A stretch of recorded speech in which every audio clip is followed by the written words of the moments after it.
and welcome. We are live. This is the 46th Elaad Webtalk. We do this one in English. My name is Erik van Kaathoven. I work as a communications manager at Elaad. Elaad is the knowledge and innovation center on the smart and sustainable charging of electric vehicles. And today we have our guest speaker, Thijs van Wijk, and he's head tester of the new Elaad Test Lab. Thijs discusses the learnings of tests conducted in 2022, and he looks ahead to the possibilities offered by new test facilities in the Elaad Test Lab in Arnhem. The presentation will take about 20 minutes, and after that we have a question and answers part with Thijs. So you can put your questions in the question box. We welcome you to do so. This web talk will be recorded and will be available later on YouTube. So without any further ado, we will start. And Thijs, the floor is yours. Okay, excellent. Well, thank you, Erik, for the introduction. So indeed, my name is Thijs van Wijk, and I'm head tester and also operational manager of the ElaadNL Test Lab. And I'm going to present you the learnings and also the outlook to the next year of testing. Especially interesting because we have a new and improved test lab, which has been officially opened by the Dutch King, Willem-Alexander, on the 8th of June this year, or yeah, last year.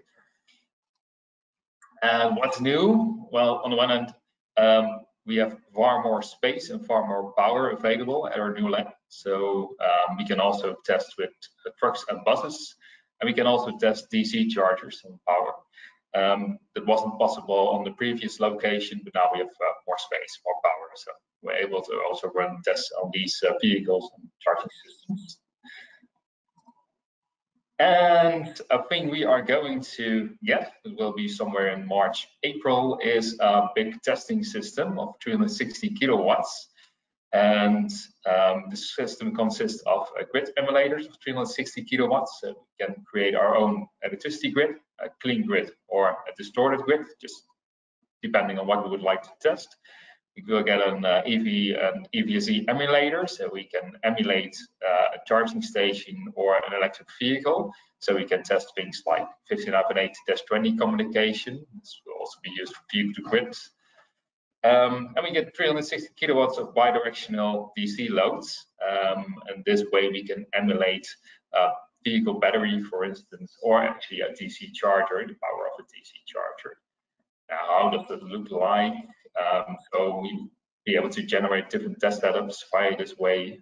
On one hand, to test EVSE, a charging station, DC charging station in this case, which will feed using these grid emulators. So if we measure any distortions during testing, we know that these distortions come from the charger and are not already present in the grid, because well, we're creating our own clean grid. But on the other hand, we can also distort the grid and test the immunity of the charger for like things like a voltage drop or harmonics that are already present in the power system. So then we then to get the power from the charging station, we use the emulator also to test the communication, and the bidirectional DC load will be able to well, really take the power, so really have the station functioning and not just well, only testing communication. And this will feed the power back to the grid, so that will also make testing we don't lose the power in that way. So the testing when it's charging station, DC charging station, when we have an electric vehicle over here that charges DC like a truck, for instance, but also, of course, regular electric vehicles. We will also be able to connect it to the emulator and then simulate that the emulator is a charging station, DC charging station, and use the bidirectional source to feed power or take power back from the vehicle itself, of course, when we're doing vehicle-to-grid tests.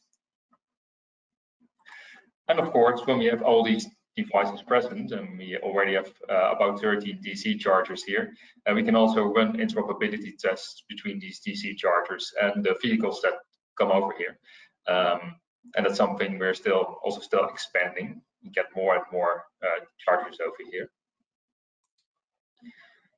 So, and we use this system and other systems to perform the 6 different tests that we do at Elaad. For now, I'm not going too much into details about the different tests. You can find more information on them on our website. And the presentation continues. We're mostly focusing on the interoperability, smart charging, and the power quality tests. And another way we are improving our tests is by formalizing the testing process. We have now a test lab agreement, which we need to have signed by the different parties that come over here to test, to install a charger in our lab, or to bring an electric vehicle here for testing. And it arranges things like confidentiality and liability. And that's also for the audience. When you want to test a vehicle or something over here, make sure to contact us in advance so we can have the test lab agreement signed and we have all these legal things out of the way so we can start planning the tests.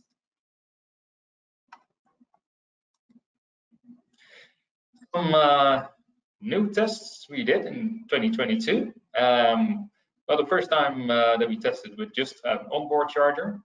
That's a possibility too, of course. If you're still in the development process, don't really have a vehicle yet, but you want to have your onboard charger tested, well, then bring your system, and well, we can also test that on the charging behavior. We've tested light electric vehicles. In the past, light electric vehicles were actually only able to charge just on regular plugs, regular sugar plugs. And nowadays, new light electric vehicles also tend to be able to charge on the real charging stations. So we are also including those in our testing process. And of course, DC charging in general. That's a new thing we are able to test now with trucks, but also DC charging of regular electric vehicles.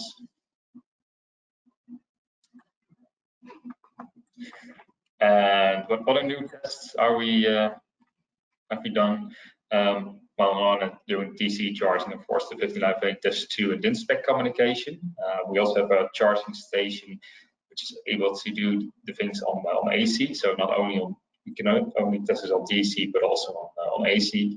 This is just communication. You can't really test on the power. We've added a new test to our smart charging tests, where we change the charging speed after being the same charging speed for 8 hours to see if the vehicle is still able to, well, to respond to change its charging speed. We're measuring nowadays when we dispatch the grounding of the charging station if there's any voltage on the chassis of the vehicle. And we test what happens when we couple or decouple ground and neutral at the charging station. And some interesting results from these tests will follow later in the presentation. And coming up are, of course, the 1511A Test 20 / vehicle to grid tests with new testing system, and up to 260 kilowatt power quality, emission, and immunity testing of the DC chargers. And of course, well, we're an open test lab. We rely on the market also to give us insight in what's happening in the real world and what should be added to the tests. So feel free to suggest any new tests.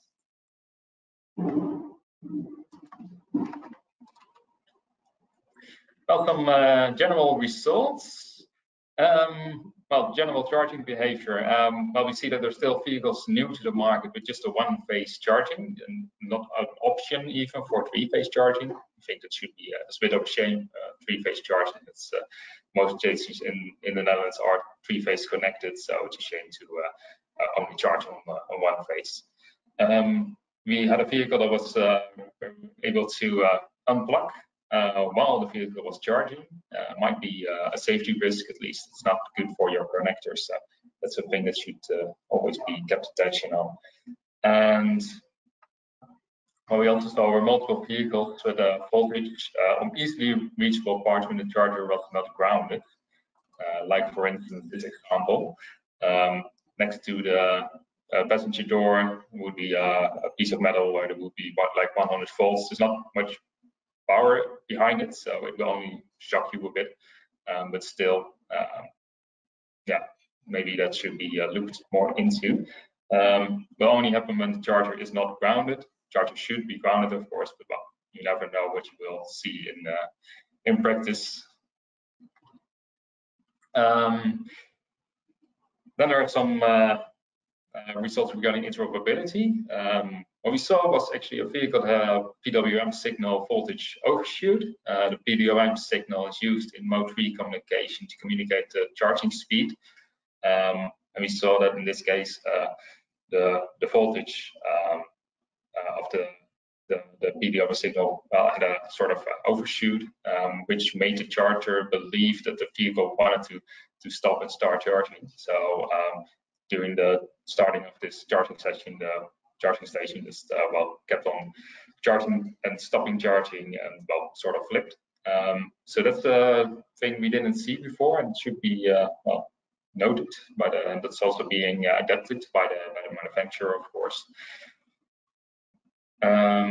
Another thing is decoupled ground and neutral. So if we decouple those, we can see that there's more noise on the PWM signal. This can also lead to interoperability issues. So that might be a thing if there's some well interoperability issues somewhere that these are not coupled, and if they can be coupled, it might make the signal more clear, and that the vehicle and the charging station understand each other better. And what we also saw were that 15.8-2 is still not fully implemented, even though it's already a standard that's already quite a long time on the market. And even the DIN spec was mostly used, DIN spec 7121, which is used like before 15.8-2, also still contains issues. Like the Slack messages stop after a quick succession of cable plugins. And another thing we saw were that the communicated voltage, vehicle battery was higher than the maximum of the charging station. It was also during 15.8-2 testing. So yeah, that's a strange thing. On the one hand, well, the vehicle has its voltage, of course, and it needs to have a higher voltage from the station to be able to charge. Apparently this station wasn't able to give it, but then it's a bit unclear, like, okay, who's here to, is the voltage of the battery too high, or is the voltage of the charger too low? And well, what should be these boundary levels? Like more results regarding smart charging. Well, we saw some current limit breaches, mostly at 6 amps. Saw them also during our previous test the last couple of years. They're still present, well, mostly at 6 amps, but also this, one vehicle was fine at 6 amps, but at 9 amp charging, it was actually charging more than 9 amps. So yeah, a bit strange. Of course, what we also saw in the past, charging issues by pausing or delaying for multiple periods or longer periods. So after a longer period of no power, the vehicle doesn't want to charge anymore when it's allowed to, or after multiple pauses. Well, these kind of smart charging scenarios are being used in the Netherlands, so it's important that the vehicle is able to cope with them. Another thing that's interesting is that a vehicle kept taking current when actually charging was not allowed anymore. The PWM was set to 100%, so above when the green line starts, it's the PWM 100%, so the charging is allowed anymore. But in the graph below, you can see a red line that's still taking current. Not much, so at least it was still 2 amps of current. And also it didn't open its S2 switch in time, so eventually the charger itself interrupted by opening its relay. So this is really not according to any to the standards. Another thing we saw at the vehicle was that continued charging while the PWM signal was below 8%. Charging is not allowed at that moment. Actually, it was at 5% PWM, you're actually signaling you want to start communicating via 15F8. Actually, it was still trying to charge at about 5.8% PWM. So it's really interrupting with the standards. And the power quality emissions, what we saw were harmonic limit breaches, even at nominal power. It's a thing we mostly see when we reduce the charging speed, that the harmonic limits are breached. But even at nominal power, we saw that there's a couple of vehicles this time. And interesting, a high supraharmonic limit breach. Well, we've done a project to, because there were no supraharmonic limits yet. We did a project where we tried to derive new limits for these supraharmonics. Go into that a bit later. At least this vehicle was reaching not only the upper limit, it was actually even above the upper limit. So there was a really high type of distortion. And we also saw regarding power quality immunity that still there are vehicles where the current increases when the voltages are changed in the grid. As well, the voltage of the grid should be 230 volts. In a lot of cases, it's not 230, it's 220, 210, or it's even higher, 240, 250. And what we see is that sometimes vehicle increases the current when this voltage is not as it should be. Or when there's distortion on the voltage already present, like harmonic distortion. And we also see that the current that the vehicle takes in gets a bit too high. In the example over here, you can see that we dropped the voltage, the upper part of the graph, and you can see that the vehicle actually just responds each time by increasing the current, and it also goes above the limit. So it's an important thing to always keep below the limit, because if you're getting above the current limit, then the charging station can stop the charging session, and your customer won't be charged. Then these supraharmonic limits. I said I would go a bit more into detail to those. These are some preliminary results from the TEPCAP project. It's a project we at Elaad organized together with Technical University Eindhoven, ADOX, Nexus Stadium, and here we worked together on, and the Game Labs, by the way. And here we worked together on creating, or at least getting some feeling about these supraharmonic distortions, what they do on the grid, and where eventually, what kind of limits would be feasible for these kind of supraharmonics.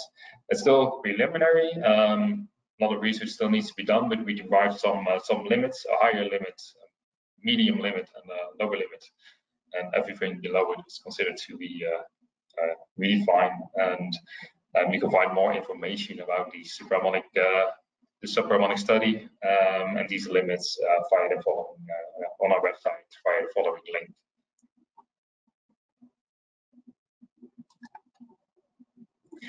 And now, when we took those limits and laid them over the vehicles we've tested in the past, the measurements we had of those, what we saw, we had 44 vehicles, and we just looked at the FFT, that's like frequency spectrum, where we can see all the different frequencies and what kind of distortion is present.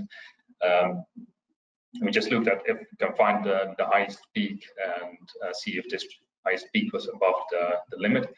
And we saw that about 20 electric vehicles seem to be okay in the lower, or even below the lowest limit range, or just in the yellow limits, so it should still be okay.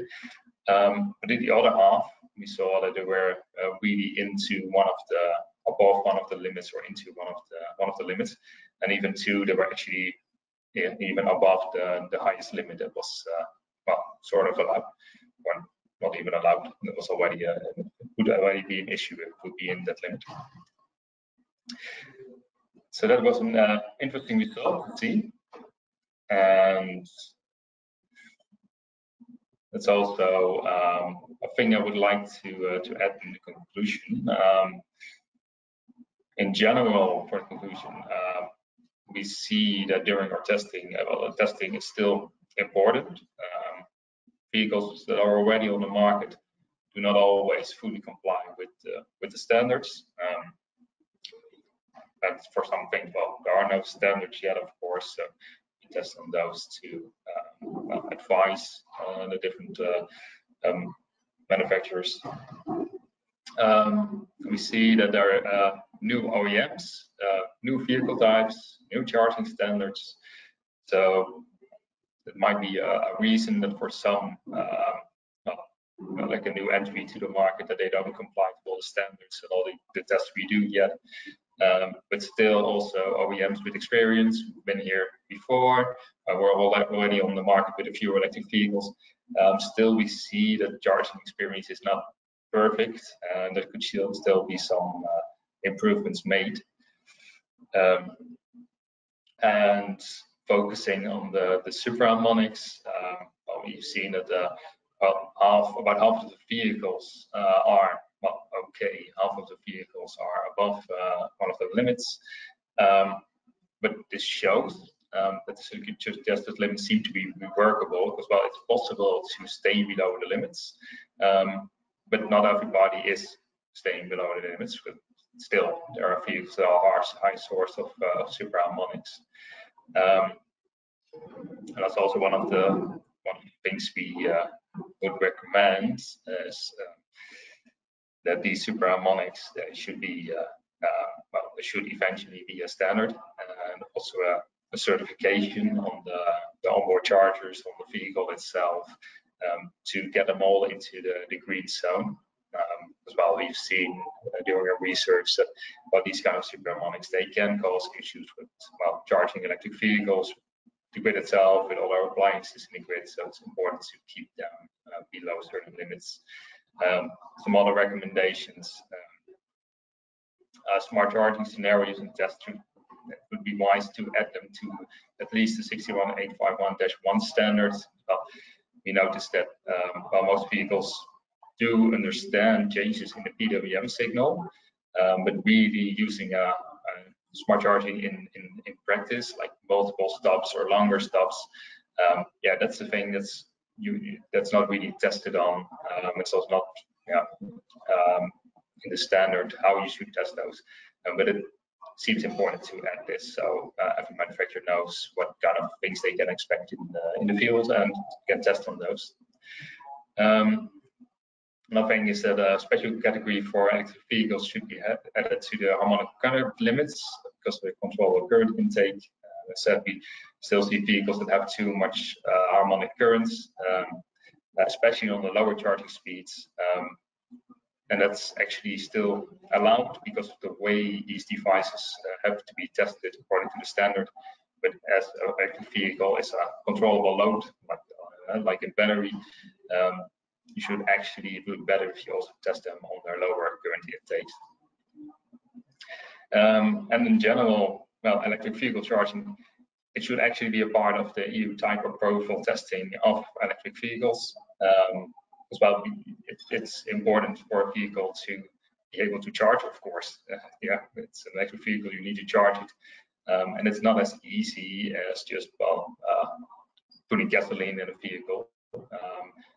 The electric vehicle and the electricity grid, they get far more integrated. So it's important to test if this integration works well. So eventually there's no distortion on the grid, or the customer isn't able to charge. And in the meantime, well, we're open. We have our open test lab over here, and we invite you all to come test at Elaad.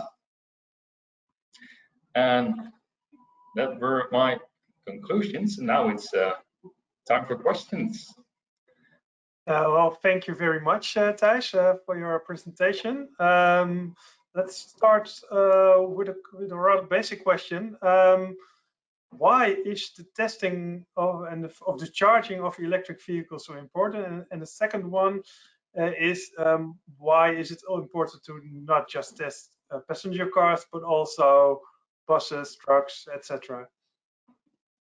Okay, yeah, thank you for your question, Eric. Well, starting with the first one, of course, why is it important? Well, multiple things. On the one hand, as a customer, you want to be sure that if you charge or if you go to a charging station, that your vehicle is charged.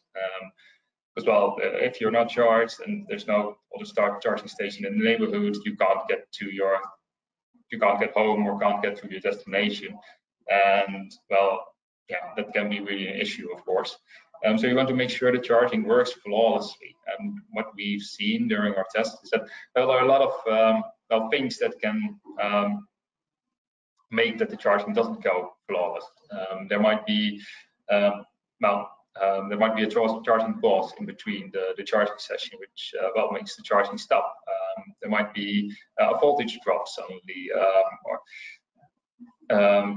yeah, there might or well, distortions coming from the vehicle itself that can disrupt the charging station, for instance.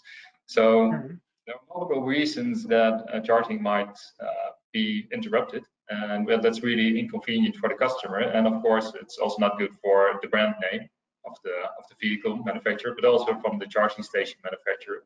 And it's also good to have this tested, also the interoperability between those two in our lab, because now what you now also get is when there's the charging issue, well, the manufacturer of the vehicle points to the manufacturer of the charging station, the charging station manufacturer points to the manufacturer of the vehicle.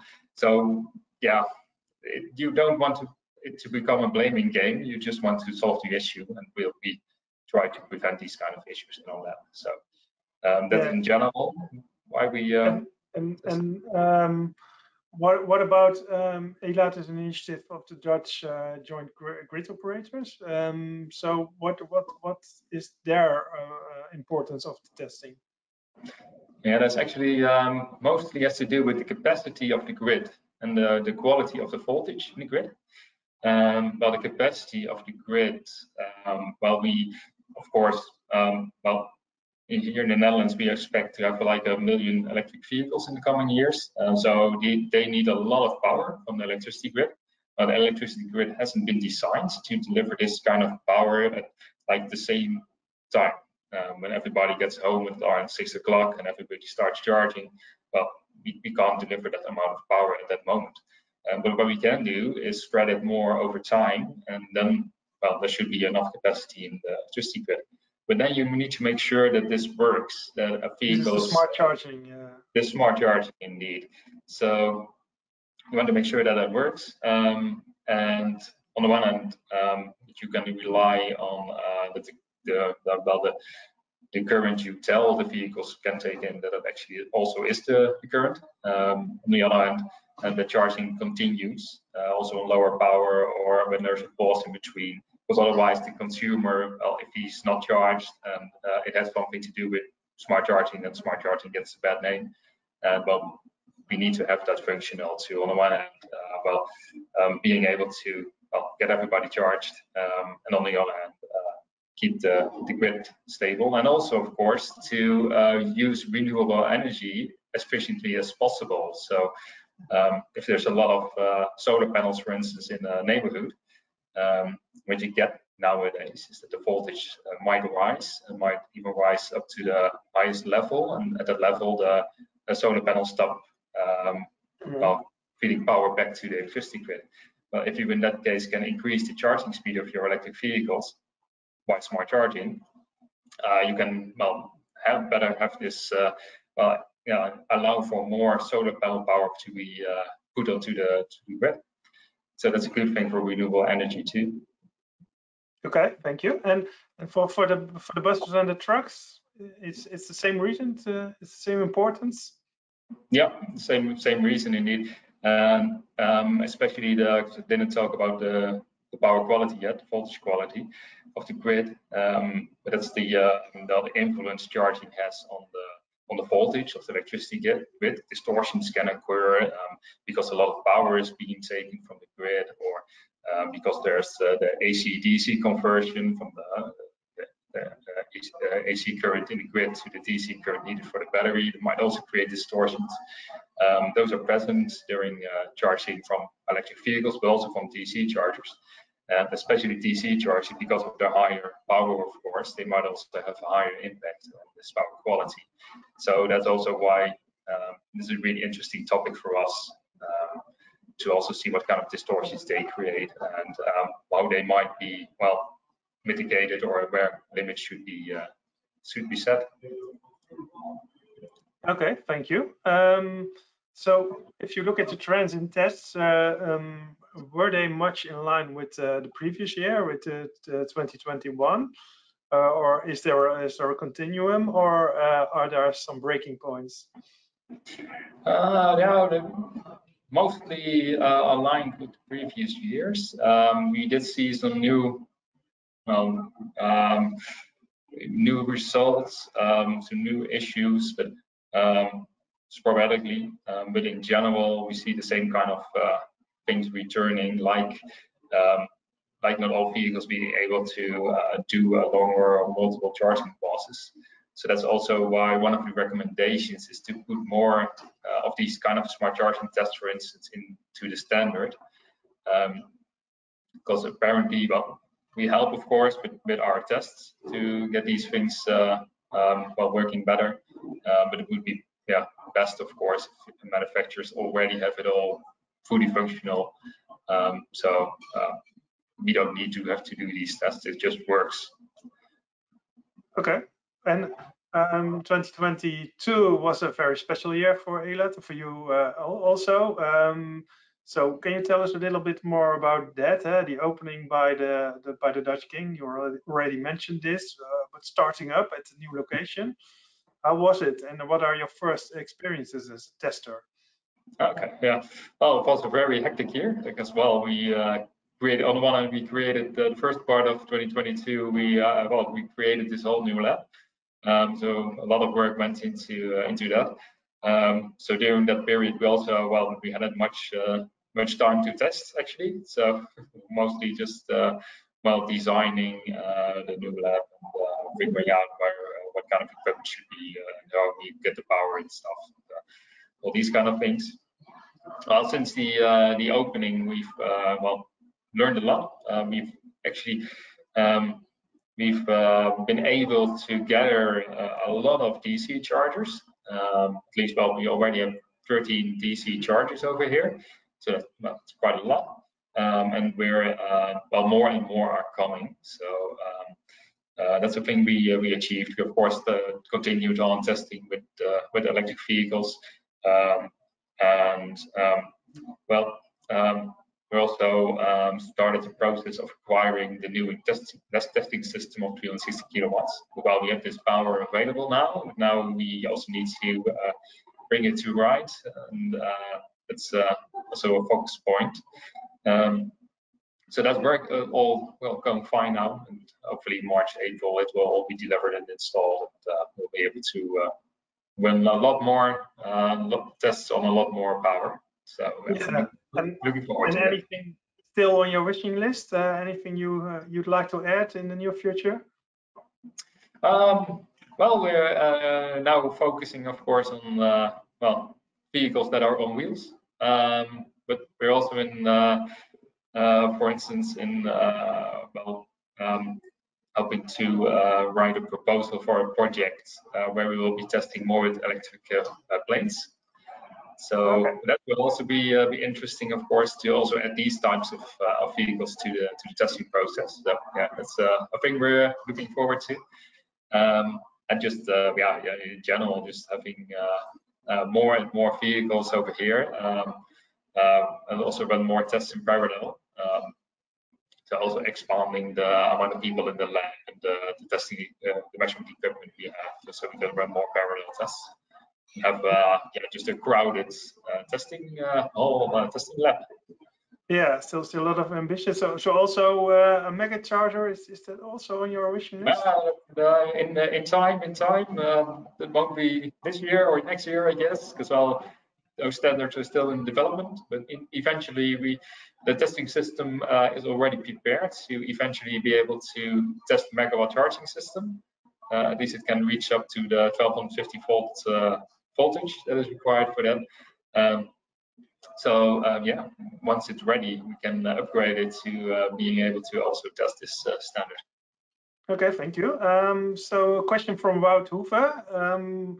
Can you, I know the answer to this one already, but can you publish a list of vehicles known to experience the deep sleep issue?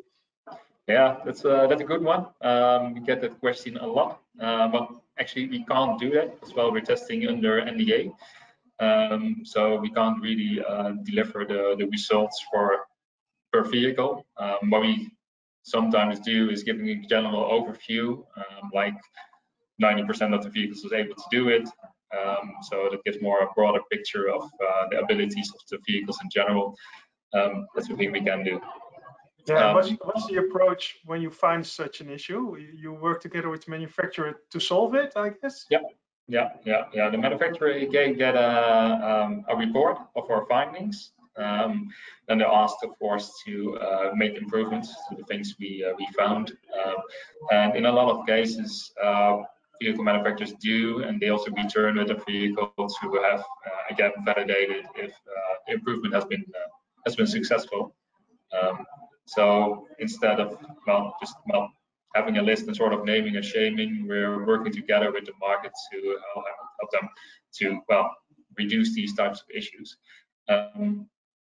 Still, there might be vehicles in the field, of course, that have these types of issues. If you find any, you can notify us. We can get into contact with the manufacturers. We have good contact with almost all electric vehicle manufacturers. And we can ask them about this behavior and if it's general or if the vehicle should be updated and then might be solved, or if they're unaware of it, and then we can help them with testing and finding the issue and hopefully improving it. Okay, thank you. So another question is from Anita Weerda. She asked, you mentioned about smart charging issues when pausing and delaying charging sessions for multiple or longer periods. Can you elaborate a little bit on this? Brands with the issues, we already covered that one. Causes and potential solutions. So without brands, what are the solutions to this problem?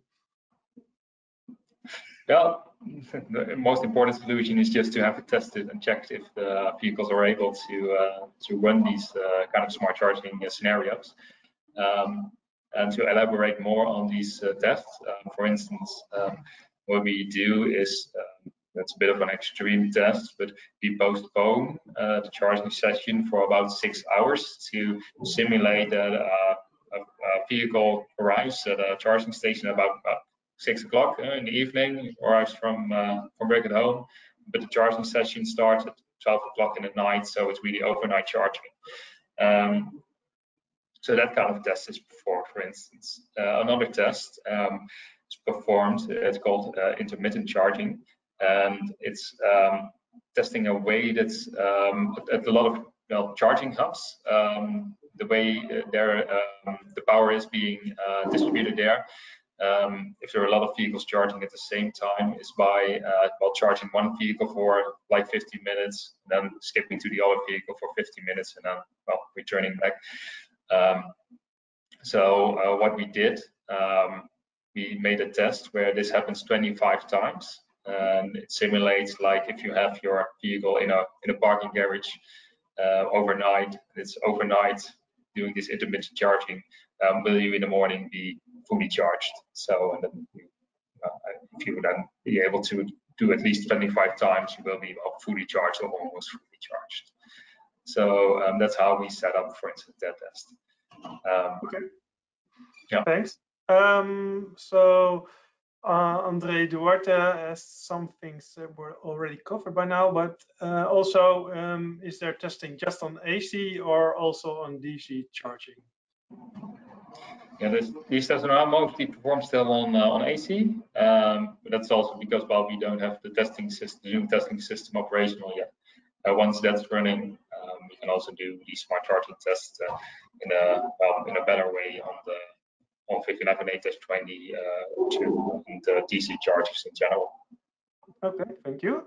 So Rudy de Winter asks, do other EV test labs in the world use similar limits for the super harmonics like you applied? Well, actually, I believe we are the only one that is. Well, we're one of the few labs that are testing electric vehicles beyond the standards that are already present.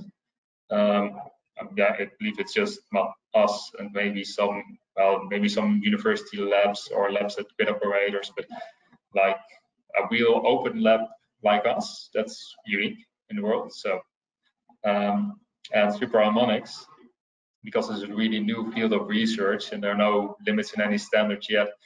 Well, there are no official labs, commercial testing labs that are testing on those. We are now measuring them. We have these preliminary limits, and we're checking on how these vehicles perform on those. But well, yeah, we're the only one, I guess, that are doing that. So, but there are a lot of international contacts, which is the symposia, etc. Yeah. So if anyone wants to know our way of testing it, they can always contact you. Yeah, of course. Okay. Now this one we already covered by Frank Bodeke. Is there a list of cars with smart charging problems? No. How about EV conversions? Is that a scope for you, or too much smaller volume? By Lars Renkersen. Yeah, that's a good one. Actually, well, all electric vehicles are invited to come over here. We didn't have much converted vehicles yet. We had a Tembo 4x4 in the past. It's a vehicle that was like a Toyota Land Cruiser that was converted to electric. But also some of the trucks that came over here, they were converted. But I must say, yeah, well, they are welcome. So they can come over here and have also their vehicle, the converted vehicles tested. But in that case, we don't ask the owner of the vehicles to come over here, but the manufacturer, so the manufacturer that did the conversion, to come over here. So we can test more like the range of products instead of just a single product, of course, as well. We'll be testing every converted vehicle, that will just be a bit too much. Yeah, but perhaps there are some trends also there. Question by Wilbur Martinez. Which is the maximal voltage from your DC chargers? Is HPC a capacity? Perhaps the last one does sound familiar to you, but not to me. Yeah, we well, at the moment we have up to 800 volts, so the 350 kilowatt DC chargers. We have a couple of those, so yeah, we go up to that range, and yeah, I said in a couple of years we hope to add also some megawatt charging systems, so then we go up to the 1250 volts. So we have these chargers. On the one hand, we have these chargers, so also the 800 volts. On the other hand, our new testing system will also be able to simulate a DC charger on 800 volts or 1250 volts in the future. Okay, that's the one you're looking forward to in April or something like that. Then a question by Danny Post. What about V2G, vehicle to grid? Do you expect cars to be able to discharge all over Europe and are allowed to do so by all grid companies? Yeah. Is this tested by Elaad? Yeah, that's a good one. That's a thing we will be testing indeed. And there's not really, well, there are the European requirements for generators. That's like a common standard for devices that feed back into the grid. But still, there are differences between the countries. Like in Germany, they have the VDE AR4105. It's also based on this requirement for generators, but has a bit more strict rules with some other additions. And yeah, that's a thing that's interesting for us. We do, of course, mainly focus on the Dutch situation, on the Netherlands. On the other hand, well, to European market.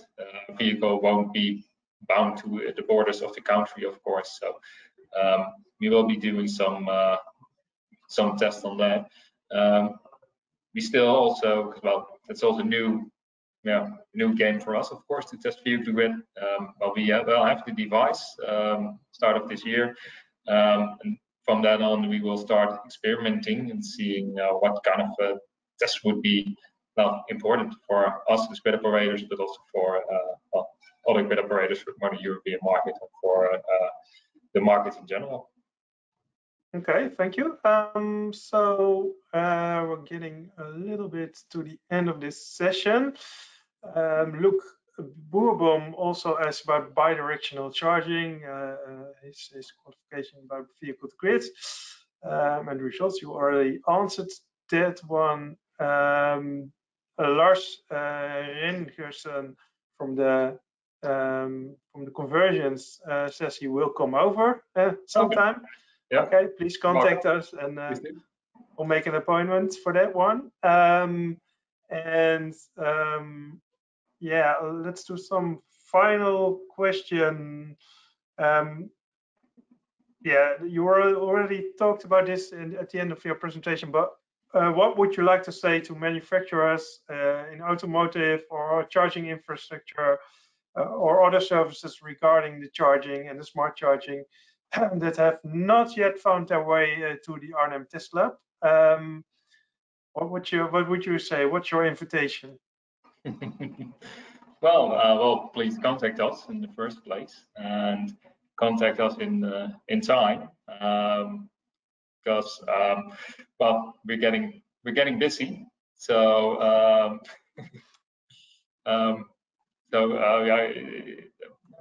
yeah, just contact me or contact the general mailbox from the general info mailbox from. You can go to our website, by the way, to the test lab, to the ElaadNL Test website, to the test lab page. And there you can actually fill in a form about what you would like to have tested. So you can do that to contact us, and as I said, be in time. Especially now we've formalized things a bit, and we have this test lab agreement. We've noticed that this might sometimes take a while because of all the legal advices from the different parties need to have a look on it, and might take a month or 2 months before that has been signed. So contact us even if you don't have something yet to test, but you can already get this test lab agreement signed and have this out of the way. So when you're ready, we can just plan to schedule a test and have your devices tested or added to the lab. Okay. Well, everyone's welcome, but please tell us in advance what you want to test, and Thijs will try to match it. Thank you very much, Thijs, again for your presentation and for all the answers to the questions. Thanks all attendees for watching and for putting forward the questions. Our next web talk is probably in 2 weeks, but that is subject to reservation. The person who was going to do it turns out to not be available on that date. So now we have an opening. So if you have any topic or speaker that you think we should definitely ask for a web talk, please let us know. And keep an eye on our site and social media for updates on the agenda. This web talk will soon be available on YouTube. Thanks again, everyone, and see you soon. Bye.